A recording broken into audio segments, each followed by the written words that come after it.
नमस्कार सर, मेरा नाम राजू है। आज का वीडियो है कमेंट का क्वेश्चन आंसर है। काफ़ी लोगों ने क्वेश्चन पूछा है, इसमें देखते हैं। पहला क्वेश्चन यहाँ पे है, पूछा गया है कि राजू जी एक कन्फ्यूजन दूर कीजिए। 12 साल से ज़्यादा एनपीएस में पैसा कट रहे हैं।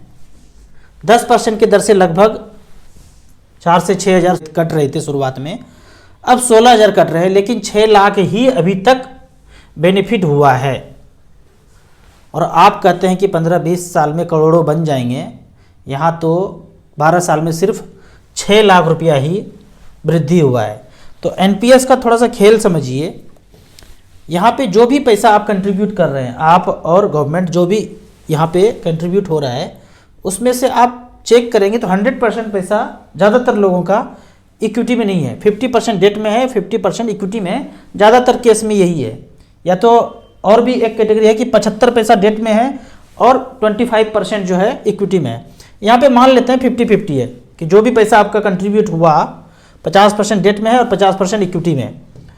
तो डेट वाला फंड को मान लेता हूँ मैं 6% का आपको ब्याज दिया, तो 100 रुपया लगाया, 106 रुपया हो गया। और इक्विटी में जो लगाया वो एक साल में एवरेज 15% का रिटर्न दिया अगर, तो 100 रुपया का वैल्यू 115 रुपया हो गया। अब दोनों को जोड़ देते हैं तो 121 रुपया हो गया। लगाए थे 200 रुपया, 100 रुपया इधर, 100 रुपया इधर, 121 रुपया। तो 100 रुपया में 10.5 रुपया का बेनिफिट हुआ। 200 रुपया में 2100 रुपया हुआ, तो 100 रुपया में 10.5 रुपया हुआ, यानी 10.5% का गेन हुआ। अगर इसी तरह से चलता रहा कि डेट 6% दे और इक्विटी 15% दे, 50% लगाए हैं, तो 10.5% का आपको ब्याज यहाँ पे एक्यूमुलेट होके आ रहा है। तो यहाँ पे अगर देखते हैं कि मैं ये मान के चलता हूँ कि एवरेज आप पूरे टेन्योर में 20 साल तक नौकरी करते हैं, 30-35 साल में ज्वाइन किया और 55 साल तक आप काम करेंगे, तो 20 साल मान के चलता हूँ। इससे ज़्यादा भी होता है, 25 साल भी हो जाता है नौकरी, 30 साल भी हो जाता है। मान के चलते हैं 20 साल किया, 15,000 का एवरेज लिया, 10.5% का कम्बिनेशन पे एनपीएस में मिला, तो 36 लाख रुपया जमा होगा, 1 करोड़ 22 लाख रुपया बन जाएगा। लेकिन यही पैसा अगर पूरा का पूरा इक्विटी में हो, जो कि 100% पॉसिबल नहीं है, एटलीस्ट 75% का जो ऑप्शन है वहाँ पे जाना चाहिए। 15,000 रुपये पर मंथ 20 साल तक, 15% का इक्विटी वाला पोर्शन जो रिटर्न कैलकुलेट किया था 36 लाख का 2 करोड़ 27 लाख रुपया होता है।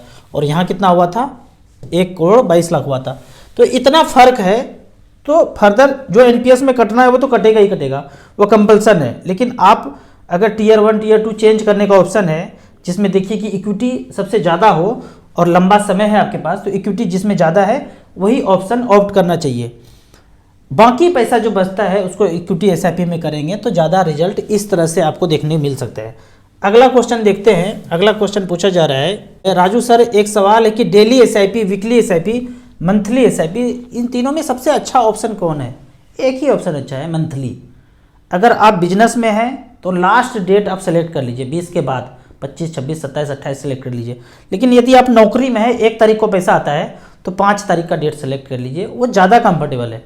अगर आप नौकरी में है, सैलरी 1 तारीख को आता है और आपने 28 तारीख सेलेक्ट कर लिया, तो पता चलेगा 20 साल के जर्नी में कितने बार तो मिस बैलेंस हो गया, एसआईपी बाउंस हो गया और बैंक आपका चार्ज काट लिया। तो बेहतर है कि जो नौकरी पेशे में है, जिनको सैलरी 1 तारीख को आता है, वो आप जब भी सैलरी आता है, हो सकता है 15 तारीख को आता है तो आप 20 तारीख का 5 दिन के बाद ले लीजिए। आपको सैलरी 5 तारीख को आता है तो 10 तारीख को ले लीजिए। जो बिजनेस में है, जिनके पास पैसा अकाउंट में कभी भी रहता है, तो आप 25, 26, 27, 28 को डेट सेलेक्ट करेंगे। एक डाटा बताता है कि लास्ट के डेट में अगर हो तो एसआईपी ठीक ठाक रिटर्न देता है। लेकिन नौकरी में है, सैलरी है, उसके आगे पीछे ही आपको एसआईपी करना चाहिए। अगला क्वेश्चन है, राजू जी आप ज़्यादा एयूएम वाले म्यूचुअल फंड में निवेश करने कहते हैं, जबकि बाकी सारे एडवाइजर कम वैल्यूएशन वाले, कम एयूएम वाले म्यूचुअल फंड में इन्वेस्ट करने बोलते हैं। SBI small cap, Nippon small cap, इन सब में 5,000 करोड़ से ज़्यादा है तो यहाँ नहीं इन्वेस्ट करने बोलते हैं। एक तो अगर एयूएम ज़्यादा है तो हम लोग को पॉइंट और कमीशन कम मिलता है, और जिसमें एयूएम कम है उसमें ज़्यादा मिलता है।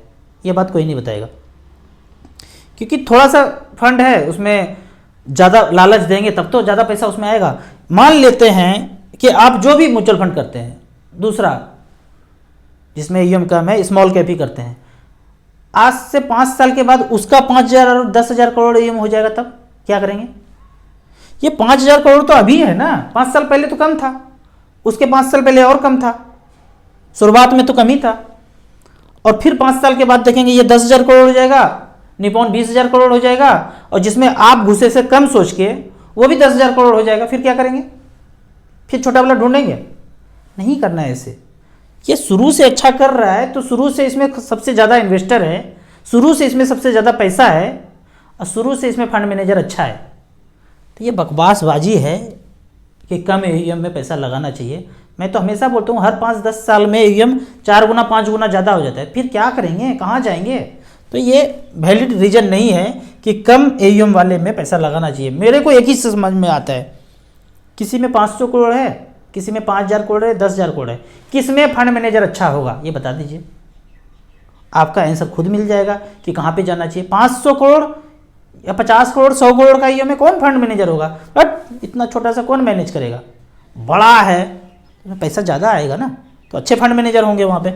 अगला क्वेश्चन है कि सर 4 साल पहले मैंने इन्वेस्ट करना शुरू किया था और 4 साल में म्यूचुअल फंड का रिटर्न 25% दिखा रहा है, जबकि मेरा पोर्टफोलियो 16% ही रिटर्न दिखा रहा है। ये कैसे हो गया? 4 साल पहले शुरू किया था, वो म्यूचुअल फंड जहां शुरू किया था, मान लीजिए SBI, निपॉन, एक्सिस, जहां भी शुरू किया था, वो अपने आप में आपका StarSIP.in करते हैं तो 25% का रिटर्न दिखा रहा है, और हमारा पोर्टफोलियो 16% का रिटर्न दिखा रहा है। ये 4 साल पहले का बात तो किया आपने। 4 साल में 365 दिन 365 दिन 365 दिन 365 दिन होते हैं, तो आपने कब जमा किया, किस डेट में शुरू किया? क्या उसी डेट से लेके अभी AMC के साइट पे जब जाते हैं, जहां भी आप देखते हैं, क्या उसी डेट से 4 साल तक देख रहे हैं? एक एक दिन में भूचाल आता है भाई। आज आपने 100 रुपया का चीज़ खरीदा, कल अगर वो 90 रुपया हो गया तो 90 रुपया का चीज़ खरीदेंगे और 4 साल तक जाएंगे तो उसका परसेंटेज निश्चित रूप से ज़्यादा होगा, और जो 100 रुपया में महंगा खरीदा है उसका परसेंटेज कम होगा। तो आपको एग्जैक्ट डेट देखना कि शुरुआत कब से किया था। अगर तो आपने शुरुआत 100 रुपया से किया था और AMC ने भी 100 रुपया उसी डेट से शुरू किया है तो 25-25 ही दिखाएगा। लेकिन आपको पता चलता है कि आपने महंगा खरीदा और पीछे 4 साल का रिटर्न 1, 2 दिन, 4 दिन, 5 दिन इधर उधर है, तो रिटर्न में डिफरेंस आएगा ही आएगा। अगला क्वेश्चन है, आपका वीडियो देखकर कॉन्फिडेंस आया और मार्केट लो था और टॉपअप किया, आज प्रॉफिट में है। यही करना चाहता हूं मैं कि मार्केट जब जब गिरे तो डरना नहीं है। डरेंगे तो आप बेचेंगे, मोबाइल के रिंगटोन को सुनेंगे, टीवी मीडिया को सुनेंगे तो आप बेचेंगे। वो चाहता ही है कि आप डरे, तो आप डर के बेचेंगे तो गए काम से, आपका यूनिट गया, प्लॉट फ्लैट गया सब। और खरीद लेंगे तो किसी और का, वो डराना चाह रहा था वो खरीद नहीं पाया, आप ही खरीद के पहले रख लिए। तो यही करना है। आज मेरा पोर्टफोलियो फिर से लाइफ टाइम हाई हो गया। पिछले 1 साल में ऊपर नीचे हो करके 1 करोड़ 18 लाख से गिर के 1 करोड़ 10 लाख पे 8 लाख 10 लाख का मूवमेंट देखा। आज फिर से लाइफ टाइम हाई हो गया। तो जो वीडियो देख करके कंटिन्यू हुए होंगे, आपको पता चल गया होगा कि आपका पोर्टफोलियो पॉजिटिव में है। जिसने खरीदा उसको तो 10-15% का रिटर्न दिख ही रहा होगा। यहाँ से फिर आगे कंटिन्यू करेंगे, करते रहिए कंटिन्यू। नॉइज को दरकिनार कर दीजिए। जितना न्यूज आ रहा है, बवंडर न्यूज को बनाया जाता है हमें और आपको डराने के लिए। डरना नहीं है, कंटिन्यू करते रहिए, फाइनेंशियल फ्रीडम पा लेंगे। अब अगला क्वेश्चन है कि टैक्स बचाने के लिए सब लोग पैसा इन्वेस्ट करते हैं, टैक्स बचाने के लिए। तो टैक्स बचाने के लिए सबसे अच्छा प्लान अगर है, आप जो भी कर रहे हैं, अगर वो म्यूचुअल फंड नहीं है तो वो बवंडर ही होगा। अच्छा खासा नौकरी पे है, टैक्स या बिजनेस में है, टैक्स बचाने के लिए StarSIP.in में 7 नंबर पे हमने ELSS को सेलेक्ट किया है। और लास्ट 15 ईयर्स का रिटर्न अगर देखते हैं 10,000 रुपये पर मंथ। पहला फंड आता है क्वांटेक्स ग्रोथ फंड, 2008 से लेके 10,000 रुपये पर मंथ किया, 18 लाख जमा हुआ है और वैल्यू हुआ है 73 लाख रुपया, 17% का रिटर्न। दूसरा फंड का बात करें DSP। तीसरा फंड है ICC लॉन्ग टर्म इक्विटी।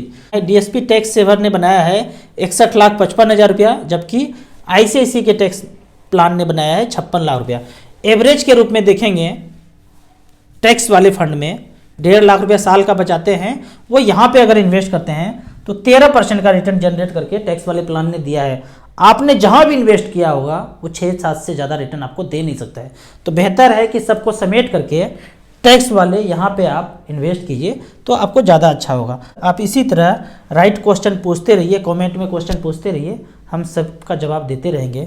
आपको इसी तरह म्यूचुअल फंड के बारे में और कुछ जानना है, इन्वेस्टमेंट के बारे में जानना है, तो इस नंबर पे मुझे व्हाट्सअप कर सकते हैं। आपको म्यूचुअल फंड में शुरुआत करना है तो दिए हुए ऐप में रजिस्ट्रेशन करने के बाद मिनिमम 100 रुपये से शुरू कर सकते हैं, मैक्सिमम का कोई लिमिट नहीं है।